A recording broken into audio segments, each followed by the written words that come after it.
Hello les petits amis, j'espère que vous allez bien en ce début de semaine. Alors pour cette nouvelle revue consacrée comme toujours aux Transformers, aux robots et aux jouets transformables, je vais vous présenter pour mon plus grand plaisir un Graal absolu. Alors non, il ne s'agit pas de la tripartite que j'ai déjà eu l'occasion de vous proposer, mais il s'agit plutôt donc d'une série Super Sentai culte au Japon, malheureusement quasi inconnue chez nous pour la raison suivante, c'est qu'elle n'a tout simplement pas été diffusée à ma connaissance dans notre pays.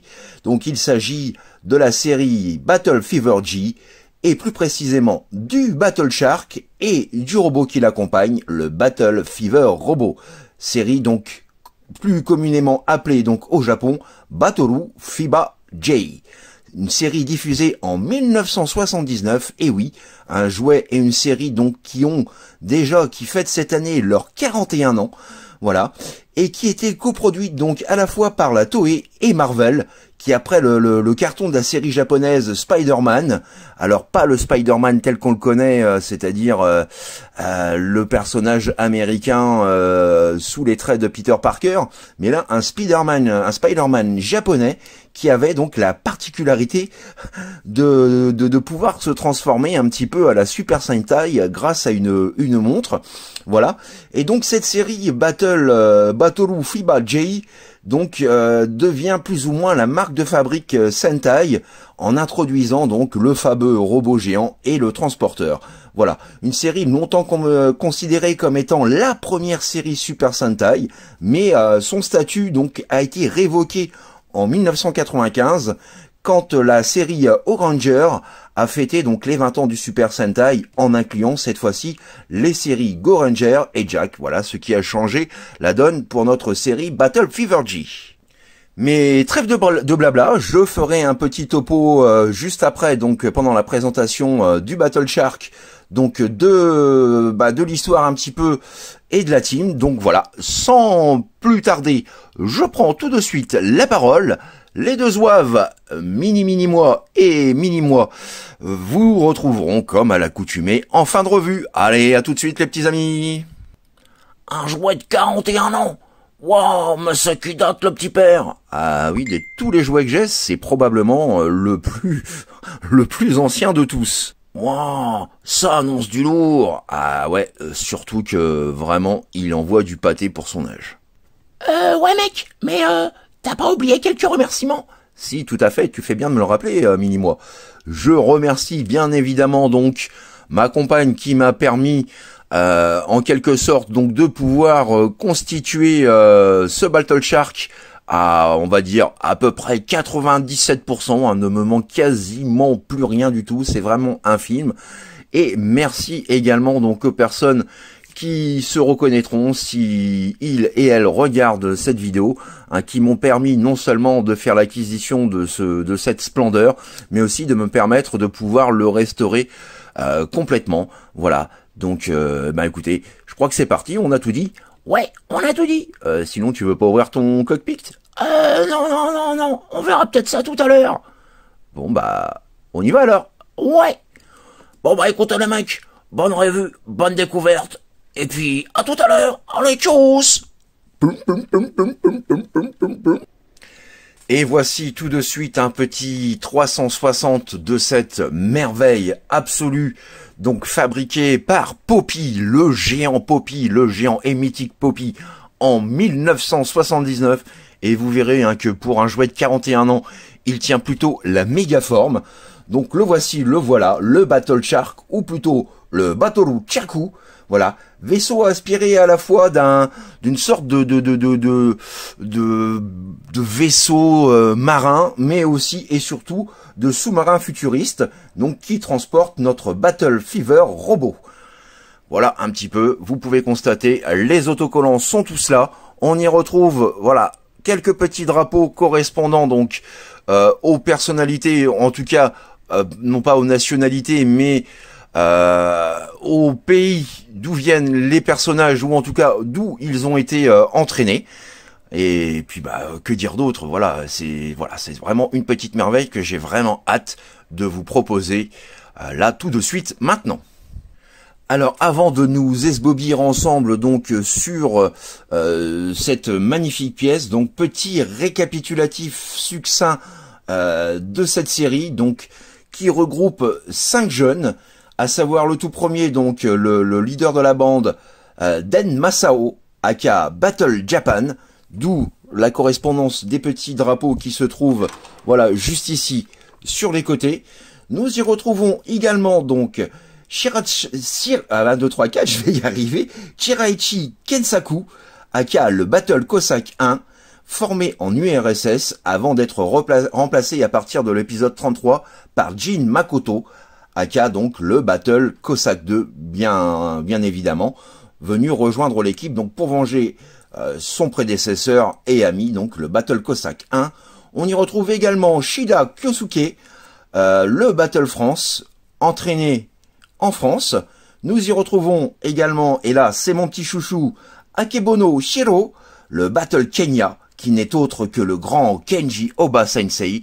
Kenji Oba, voilà, pour les plus vieux et les vieux de la vieille comme moi, ça vous dira forcément quelque chose, puisque Kenji Oba a joué aussi, donc juste après la série Battle Fever, dans la série Tenchiman.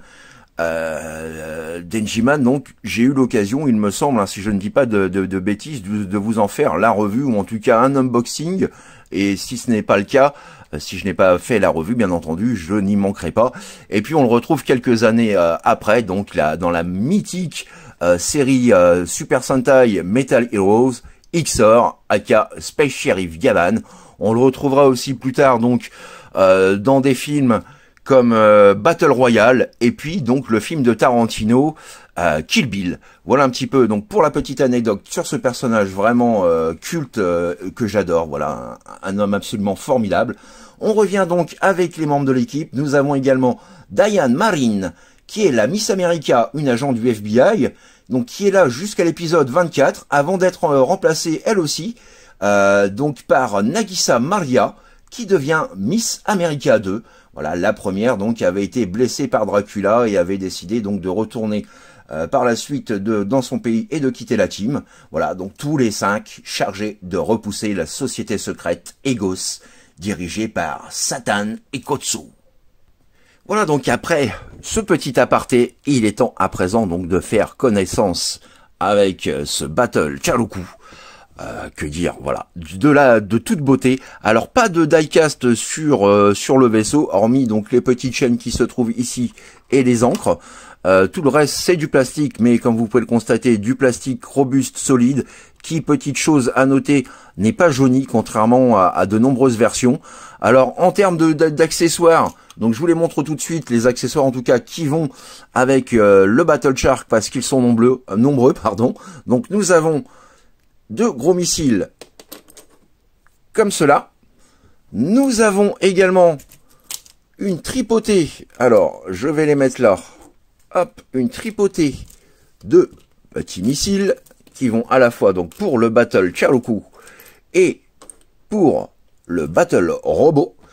Et puis nous avons donc voilà, juste à l'arrière, j'y reviendrai tout à l'heure, donc voilà, plusieurs petites mines marines et sous-marines. Voilà, puisqu'il s'agit donc d'un vaisseau flottant et d'un type de sous-marin également. Donc au niveau des accessoires, et j'en oublie justement, voilà, 4 petits juste ici. Donc j'en ai 4 sur 5. 3 pour piloter normalement donc le Battle Shark. Et 2 à l'origine donc pour piloter le Battle Fever Robot. Je n'en ai que 4 sur 5, mais c'est déjà plutôt pas mal. Et on va voir tout de suite, donc on commence par un petit gimmick extrêmement sympa. Donc pour y placer nos héros à l'intérieur du vaisseau, donc nous avons tout d'abord le petit cockpit en plastique jaune translucide, et nous avons donc voilà ce petit poussoir ici. Alors ce n'est pas vraiment un poussoir, mais lorsque vous le tournez, voilà, ça ouvre automatiquement le cockpit. Imaginez à l'époque hein, la technologie déjà que ça pouvait être. Et puis donc vous avez voilà les compartiments tout prêts pour y poser. Donc voilà nos combattants. Et nous pouvons ensuite refermer le cockpit. Toujours au rang des gimmicks, nous avons les 2 ancres voilà, que nous pouvons sortir complètement. Alors je ne sais pas si ça va se voir à la caméra, mais les encres, je les ai entièrement dégrippées, rechromées, tout comme tout le reste des chromes du vaisseau et du robot. Voilà, donc tout est parfaitement neuf. Voilà, de superbes encres, voilà, tout neuf et tout brillant. Et puis donc pour les rentrer, rien de plus simple, vous avez les petites tirettes juste ici. Vous avez simplement qu'à les reculer de chaque côté. Et voilà, les encres qui remontent tout seuls. Là encore, c'est super cool. Toujours au rang des accessoires, nous avons deux petits poussoirs juste ici, de chaque côté, qui, lorsqu'on les actionne, hop, déploient, voilà, des petites ailes latérales, petites ailes sur lesquelles, ou dans lesquelles plutôt, nous pouvons y placer nos petits missiles. Et vous allez voir là encore que malgré son âge, il ne manque pas de peps. Voilà, je fais un essai. Alors je vais remonter la caméra rouge, je suis à vous tout de suite. Et je vous laisse admirer le résultat. Regardez un petit peu la puissance des projectiles. C'est juste hallucinant. Voilà, malgré son âge, il est toujours aussi vif. Nous avons également, alors je vais essayer de vous montrer ça plus proprement, les stickers qui sont toujours présent. Donc nous pouvons à présent rentrer ces parties-là. Toujours au rang des gimmicks, nous avons un petit poussoir juste ici qui permet d'actionner l'ouverture automatique de cette trappe où se cache à l'intérieur, voilà, un petit missile, comme vous pouvez le voir. Alors je vais essayer de faire quelque chose de propre, pas évident de cadrer tout ça proprement.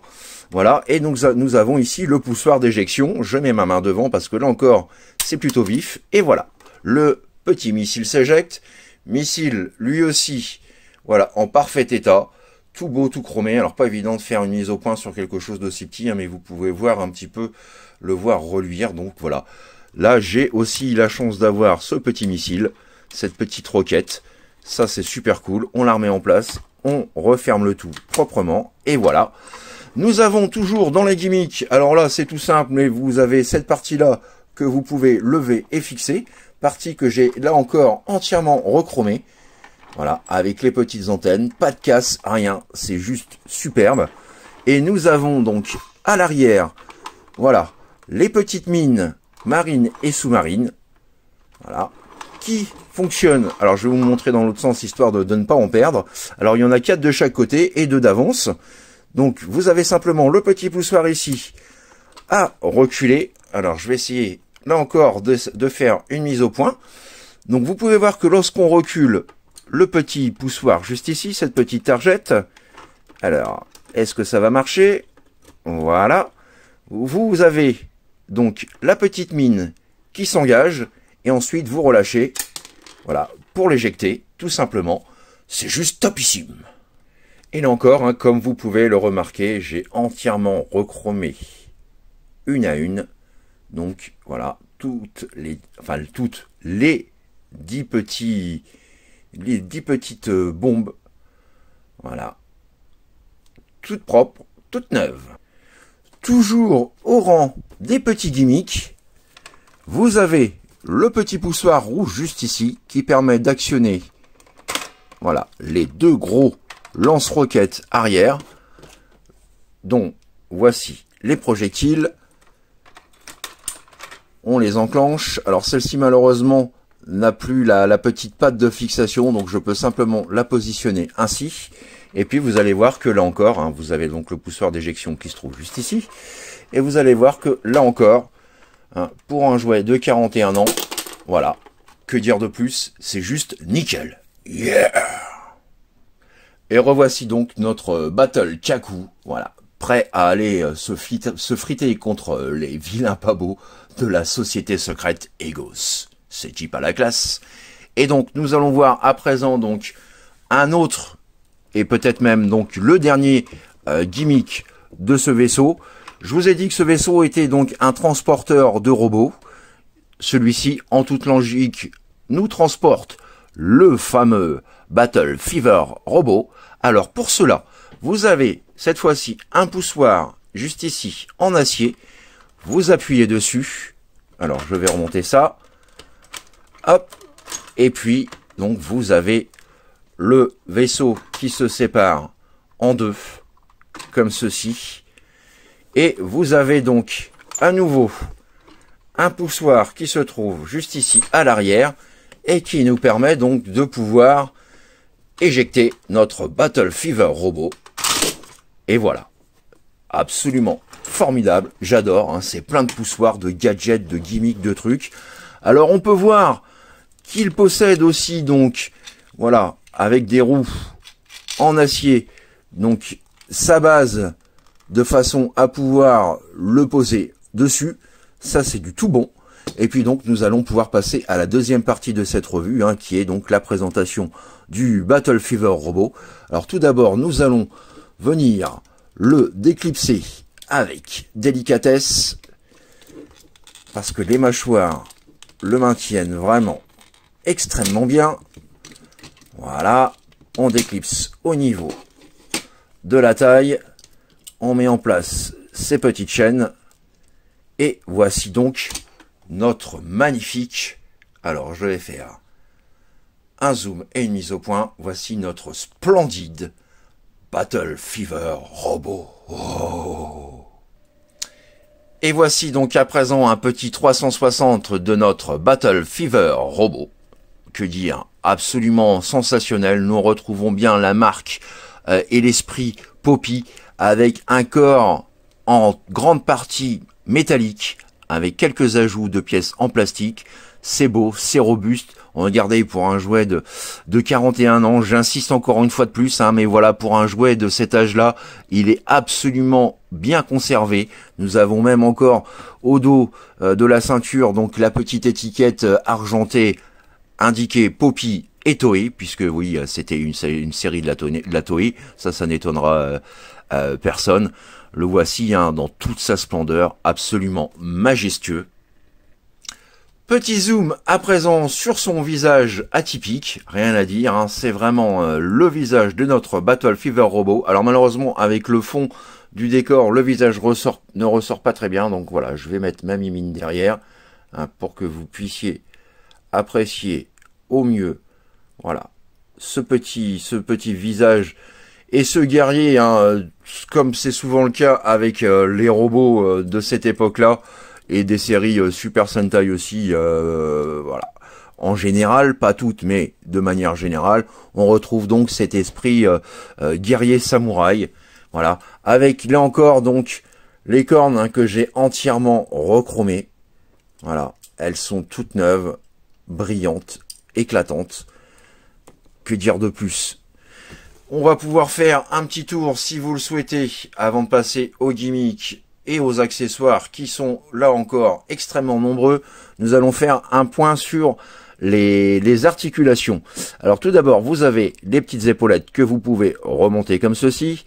Et nous avons donc, voilà, une rotation quasiment intégrale. Alors j'y vais doucement, hein, parce que voilà, c'est quand même un jouet de collection, donc j'y vais mollo. Voilà, une rotation intégrale des épaules, pas de pub Dove bien évidemment, hein, pour ce genre de robot assez rigide.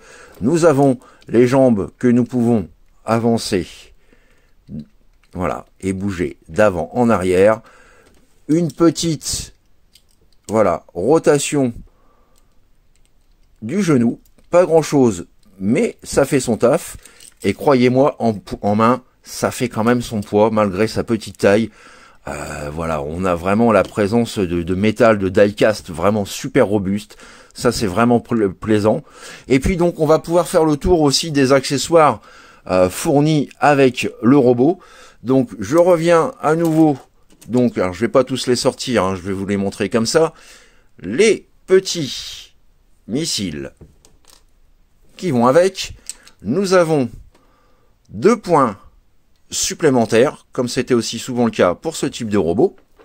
Nous avons, voilà, les autres cornes, un autre jeu de cornes supplémentaires que j'ai là encore restauré. Voilà, tout beau, tout net, tout brillant, tout chromé. Et puis, bah, je crois qu'on a fait à peu près le tour. Les autres accessoires, on y reviendra juste après. Et nous avons donc juste ici le bouclier que là encore donc j'ai retapé. Voilà, admirez ça, le Batoru Shirudo, le bouclier du Battle Fever. Et pour les autres accessoires, eh ben les autres accessoires, tout simplement, et je vais revenir sur la deuxième moitié de notre véhicule. Voilà, je vais essayer de pousser un petit peu ça pour que tout rentre dans le champ. Nous avons juste ici donc un petit poussoir. Alors je mets ma main derrière pour éviter que les petites mines s'en aillent dans tous les sens. Vous appuyez sur ce poussoir là. Vous avez toute cette partie là qui s'ouvre et vous avez donc à l'intérieur deux compartiments qui permettent de stocker les armes. Donc les armes, on y reviendra après. Je les sors comme ça rapidement. Voilà. Voilà. Les armes que j'ai également donc entièrement rechromées. Et oui, vous le savez, je suis un amoureux du chrome. Et surtout, pouvoir redonner vie et restaurer un jouet de cet acabit-là, c'est quand même absolument jouissif. Voilà. Nous avons également ça. Ça. Et la dernière qui se cache ici avec ça. Et voilà, donc nous avons l'essentiel de ces accessoires présents juste ici. Alors nous allons pouvoir nous concentrer à présent donc tout d'abord sur les gimmicks principaux de ce mode-là. Voilà, tout d'abord le grand classique des jouets Shogun, Poppy et Super Sentai. Donc à savoir, alors je remonte un petit peu la camérouche, les fameux points injectables, c'est pas top. Nous avons également ces chaînes de combat qui dans la série donc sortent de ces points, hein, donc les chaînes appelées chaînes Kuracha. Voilà. Nous avons également les deux petits compartiments à l'intérieur des jambes. Voilà. Et vous pouvez déployer à présent, vous voyez, donc haut et bas, deux nouveaux lance-missiles qui, comme vous pouvez le constater, sont extrêmement bien conservés. Voilà, là je les ai pas rechromés pour le coup, hein, ils étaient déjà absolument parfaits. Nous y mettons bien entendu nos petits projectiles et nous allons pouvoir faire un petit test de tir. Voilà, là encore, alors je cache la petite chaîne, on appuie juste ici, et regardez un peu la vélocité et la puissance de feu, c'est absolument phénoménal, hein. Les ressorts étaient vraiment extrêmement performants, c'est voilà, ça pète, ça crache, ça tire, et ça va très loin. Alors je vous montre un petit peu hein, pour le fun, donc voilà, hein, ce petit système, je vous rappelle qu'à l'époque...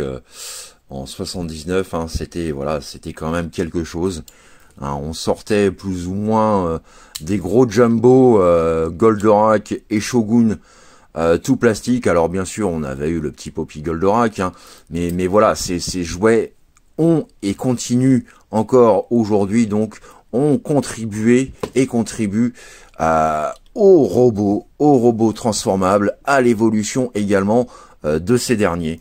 Voilà, c'est juste topissime. Et nous avons donc un avant-dernier gimmick. Vous avez donc juste ici au dos, et j'en profite pour vous montrer, hein, voilà, vous devez apercevoir juste ici, donc Poppy Toei. Vous avez juste ici un petit poussoir, donc qui permet, lorsque vous l'actionnez, de sortir ce compartiment où vient se loger normalement nos deux autres pilotes. Alors pour le coup, je n'en ai qu'un puisque les trois autres sont dans le Battle Shark. Voilà. Donc en voilà au moins un pour prendre donc les commandes de notre robot samouraï. Alors, hop là. Ah bah, je vous ai du coup spoilé un autre gimmick. Voilà donc le compartiment des pilotes remis. Donc, bah, dernier gimmick pour ce robot, vous l'avez découvert, malgré moi. Donc, vous avez ce petit poussoir tout en haut, juste ici. qui permet donc de pouvoir éjecter ses cornes, ou plutôt ses Kurotsutan. Voilà, on va voir ça tout de suite.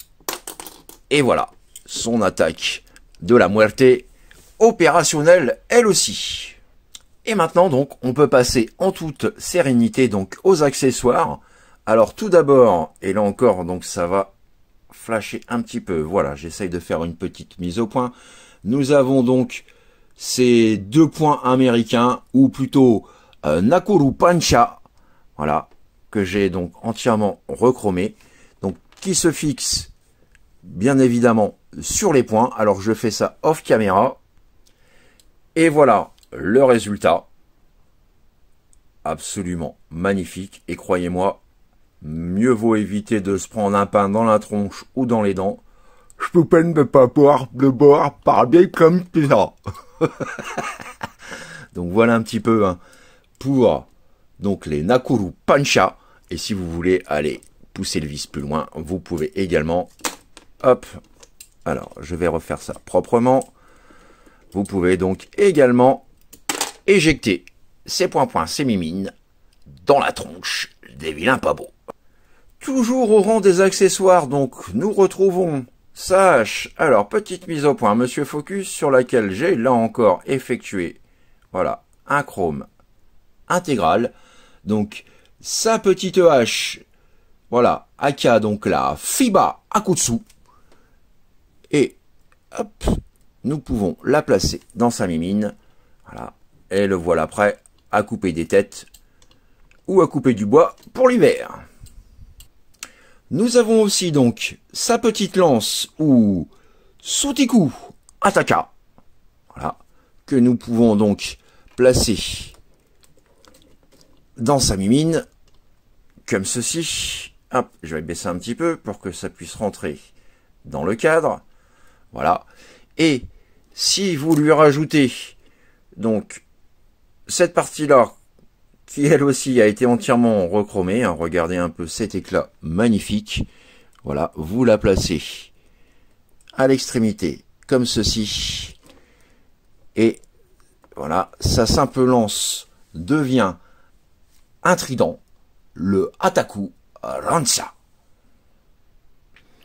Nous avons également donc la lance avec cette espèce de petit disque, voilà, que j'ai également rechromé, dont j'ai malheureusement oublié le nom, voilà, mais que vous pouvez donc placer, là encore, dans sa mimine. Nous avons aussi donc ces 2 dagues, elles également rechromées, ces 2 jolies dagues, donc les Sodo Fiba, que nous pouvons placer dans chacune des mimines. Regardez-moi aussi cette classe et ce charisme. Hein, c'est pas beau. Vous voyez, hein, au niveau des accessoires, nombreux de ces robots de l'époque donc étaient vraiment riches, non seulement donc en gimmicks, en possibilités, mais également au niveau arsenal. Hein, il n'y avait absolument rien à dire. On pouvait se faire super plaisir. Et derniers accessoires donc pour faire comme dans la série. Donc nous y plaçons le Batoru Shirudo, voilà, le bouclier dans sa mimine, suivi, hop là, de sa Denko Ken, son épée, voilà, de samouraï, là encore entièrement rechromée. On lui place dans la mimine. Et voilà le résultat. Alors la lame est très longue. Alors il me manque juste hein, le sabre tordu, je ne sais plus comment ça s'appelle, mais voilà, il me manque ça au niveau des accessoires du robot, sinon j'ai absolument tout. Alors certains auront remarqué que la chaîne ici n'est pas la chaîne d'origine. La chaîne d'origine c'est plutôt celle-là. Mais bon voilà, ça fait quand même son taf. Hein, voilà un petit peu donc cette splendeur absolue. Alors hop, je vais essayer de remettre le tout, voilà, dans le cadre. Que dire, cette figurine est juste absolument sensationnelle. Voilà, un rêve, hein. Ça faisait longtemps que je rêvais de pouvoir la trouver. Ce rêve est enfin exaucé, comme quoi, avec un peu de patience, on peut trouver les jouets que l'on cherche à de bons prix, puisque voilà, j'ai vu récemment, alors bien sûr, les amoureux du jouet en boîte me diront que c'est normal, que le prix est normal, mais voilà, à savoir qu'à l'époque, il était vendu, donc le Battle Fever Robot était vendu séparément du Battle Shark. J'ai vu une annonce récemment, voilà, la personne vend les deux en boîte, 700 €. Le mien a coûté beaucoup moins cher que ça. Alors certes, j'ai dû recromer les pièces, certes, j'ai dû le restaurer, mais voilà, au niveau du prix, je pouvais pas trouver mieux dans mes rêves. Donc voilà, j'ai vraiment saisi cette opportunité qui me permet à présent d'avoir enfin, voilà, cette magnifique pièce dans ma collection. Je vous ferai peut-être un topo sur ma collection, non pas Transformers, mais sur ma collection donc des Megazords, Super Sentai, Metal Hero et Shogun. Voilà, je vous ferai peut-être voir ça à l'occasion, un de ces quatre. Mais voilà un petit peu donc pour cette magnifique pièce.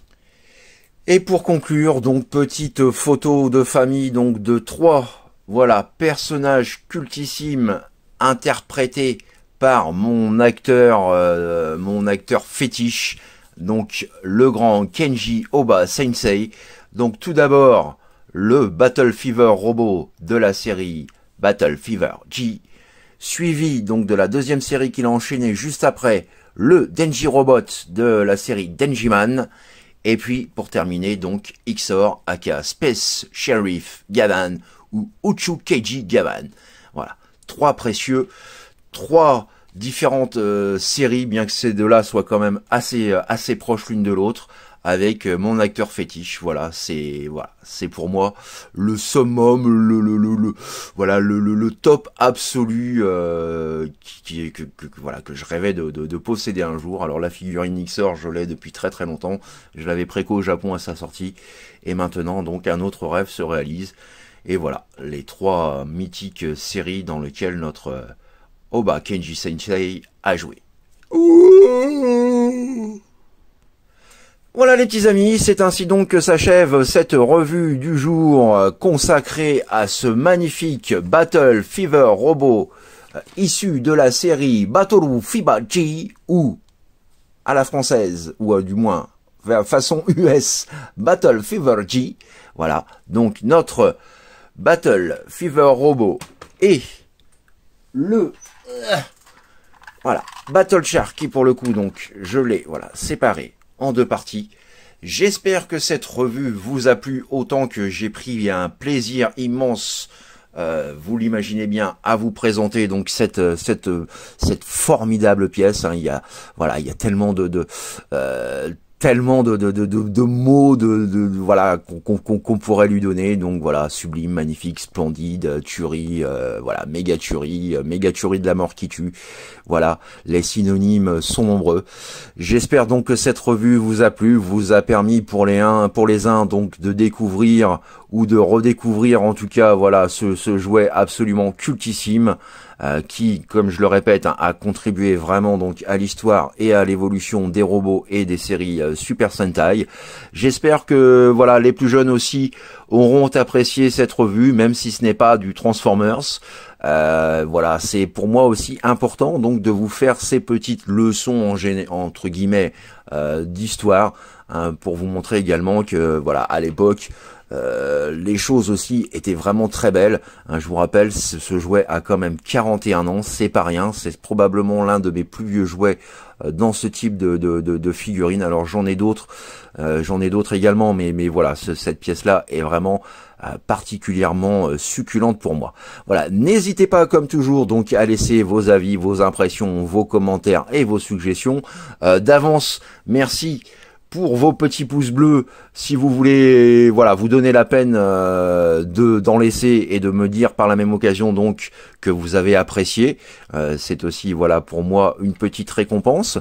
Et puis que dire de plus, coucou aux nouveaux abonnés, bienvenue à vous donc dans ma famille et communauté de fans de robots et de jouets transformables voilà des années 70 à nos jours. Pour les plus anciens, comme d'habitude, je vous embrasse très fort. Merci toujours pour votre patience, votre soutien, votre motivation, votre bonne humeur, votre sympathie. Voilà, tout ça est pour moi un véritable moteur. Ça me booste à chaque fois.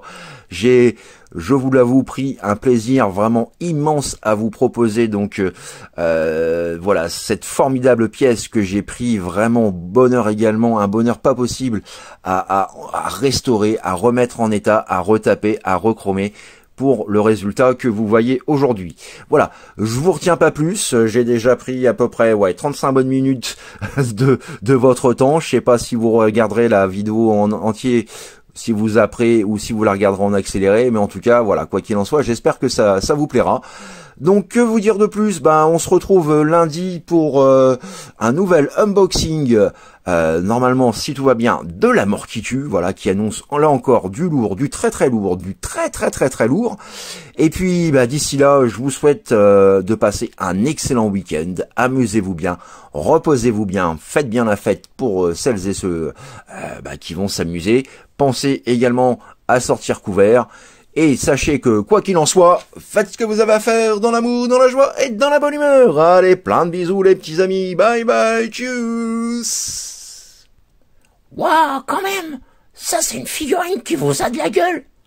Mais...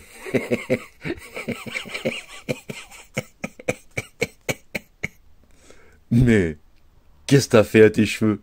Ouais, j'arrivais plus à me coiffer avec cette coupe de merde. Alors du coup, j'ai foutu un élastique. Bon, ok, c'est pas encore ça, mais au moins, j'ai moins l'air d'un fou. Je dois te répondre. Non, t'es pas obligé. Mais ouais mec, qu'est-ce qu'il y a? Regarde, moi aussi, je me suis fait la même coupe que toi. J'étais par la classe, on se ressemble comme deux frères. Waouh, je me sens seul. Je sais pas si je dois rire ou si je dois pleurer.